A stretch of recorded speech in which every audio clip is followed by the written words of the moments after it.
Apocalipse 16, verso 2 nos diz: derramou segundo a sua taça no mar, e esse se tornou em sangue como de morto. Esta é a segunda praga que cai no mar. Você já imaginou o oceano transformando-se em sangue? Esta praga é literal ou é simbólica? São todos os oceanos? É apenas algum oceano nesse planeta? Hoje vamos estudar a respeito das 7 pragas.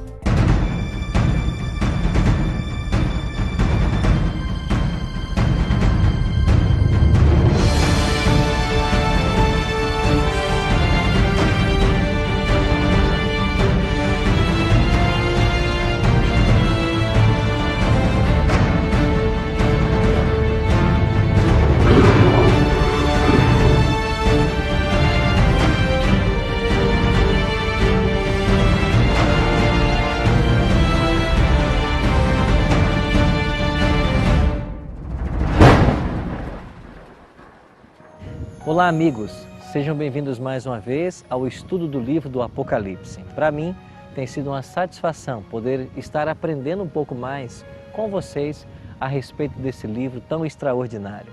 Um livro que contém as profundas coisas de Deus. Hoje vamos estudar um tema muito interessante, as últimas 7 pragas. Algumas pessoas ficam se perguntando como pode um Deus de amor castigar. Mas eu queria que você olhasse para Apocalipse, capítulo 15, e lesse comigo o primeiro verso. Vi no céu outro sinal, grande e admirável, 7 anjos, tendo 7 últimos flagelos, pois com estes se consumou a cólera de Deus. Com as últimas 7 pragas, ou 7 flagelos, se consuma a cólera de Deus. Sabe o que isso significa? Deus não pode suportar para sempre o mal. Deus não pode suportar para sempre o pecado. Ele oferece graça e salvação a todos os que desejam, mas finalmente o pecado precisa ser destruído. E aqueles que não largarem, não abandonarem o pecado, infelizmente, serão destruídos junto com ele. A cena que vemos aqui é Cristo saindo do santuário celestial. Hoje, Jesus se encontra no Santo dos Santos, atuando como sumo sacerdote. Nesta função, ele começou o juízo, onde todos os casos são decididos para a salvação ou para a perdição. Mas, mesmo estando ele como sumo sacerdote, ainda a graça é oferecida. É por isso que Hebreus 4, 14 a 16 fazem para mim um convite que nós devemos nos achegar junto ao trono de graça para acharmos socorro em ocasião oportuna. Mas Jesus não estará para sempre no santuário. É por isso que eu e você não podemos tardar na nossa decisão de aceitá-lo como Salvador.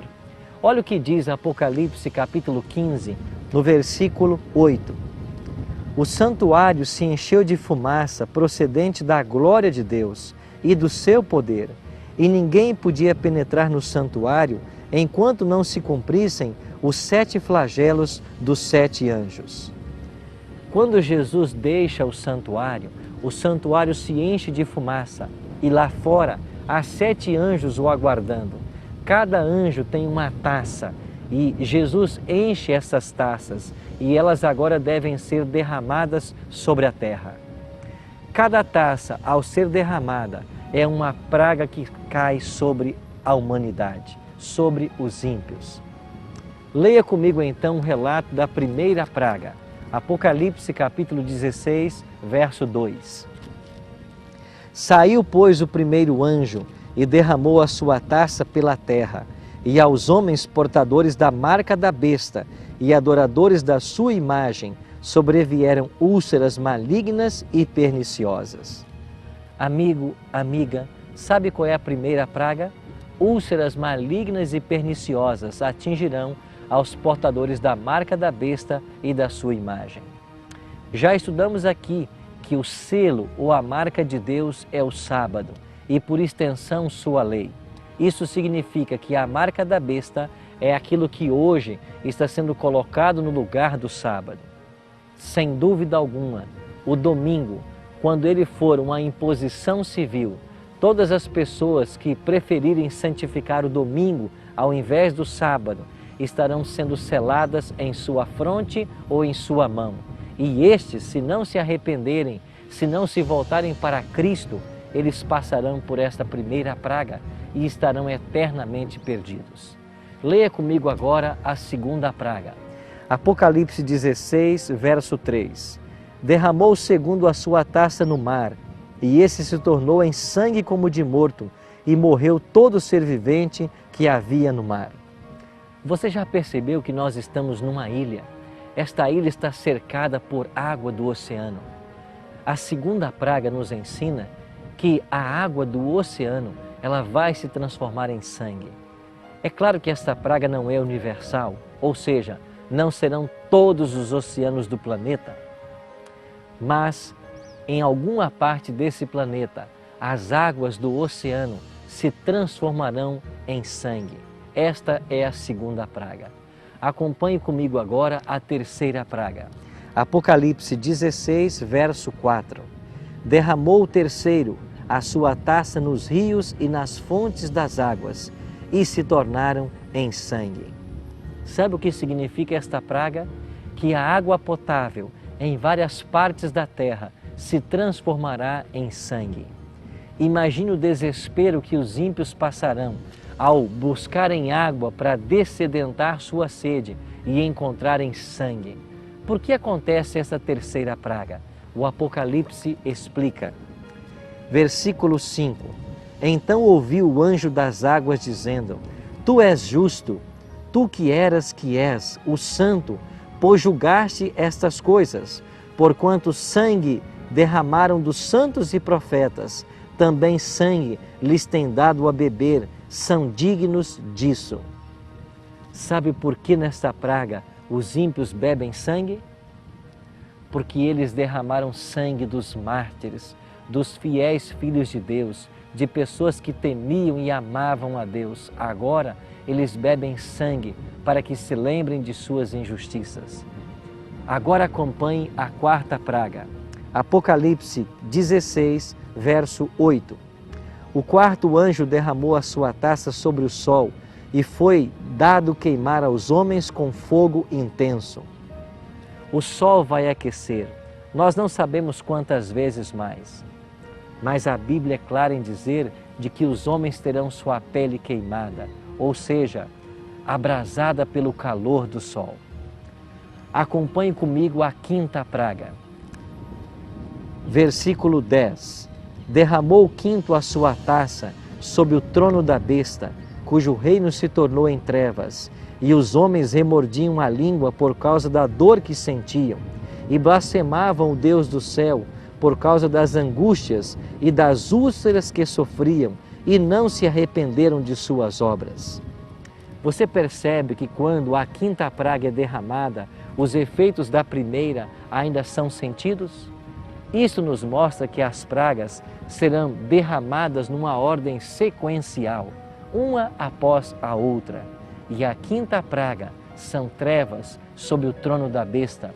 Os homens não enxergarão um palmo diante de seus olhos. E eles levaram muitos às trevas morais e espirituais. Agora são as trevas que envolvem a cada um deles. Chegamos então à nossa sexta praga. Acompanhe comigo a leitura de Apocalipse capítulo 16, versículo 12.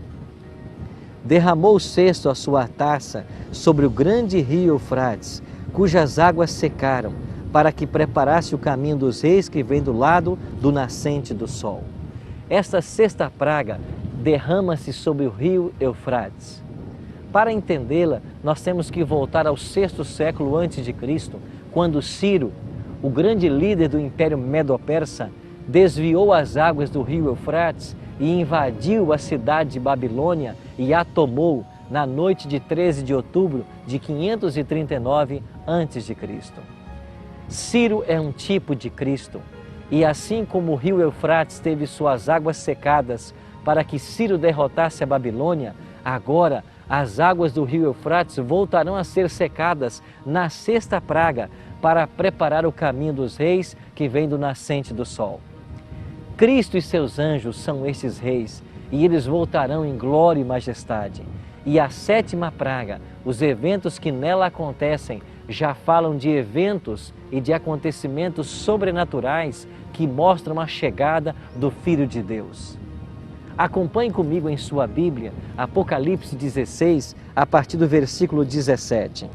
Então derramou o sétimo anjo a sua taça pelo ar, e saiu grande voz do santuário, do lado do trono, dizendo: feito está. E sobrevieram relâmpagos, vozes, trovões, e ocorreu um grande terremoto, como nunca houve, igual desde que há gente sobre a terra. Tal foi o terremoto, grande e forte. Sabe o que está acontecendo aqui? Começam os eventos sobrenaturais que darão lugar ao aparecimento de Cristo nas nuvens dos céus. Haverá um grande terremoto como nunca foi sentido. Os montes e as ilhas serão movidos de seus lugares.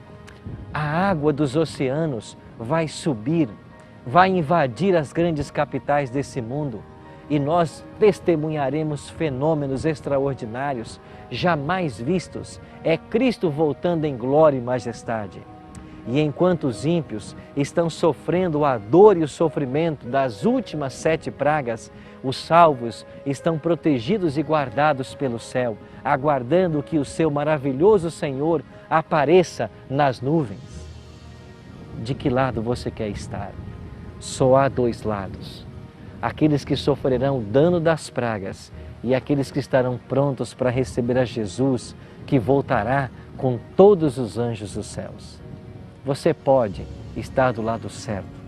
Você só precisa tomar agora uma decisão: aceitar a Cristo como teu Salvador pessoal. Aqueles que não aceitam a Cristo, antes desejam fazer sua própria vontade, viver seus costumes, viver aquilo que almeja, perderão a vida eterna. Mas todo aquele que se submeter à autoridade de Cristo vai receber a vida eterna e vai estar protegido contra as últimas 7 pragas. Amigo, a porta do céu continua aberta. Entre por essa porta. Não permita que a salvação que Deus preparou para você seja desperdiçada. Abra o seu coração agora. Ore comigo. Pai Santo, nós queremos estar do lado daqueles que estarão protegidos e guardados pelo céu nesse momento de prova. Por isso, aceita a nossa entrega. Oramos em nome de Cristo. Amém.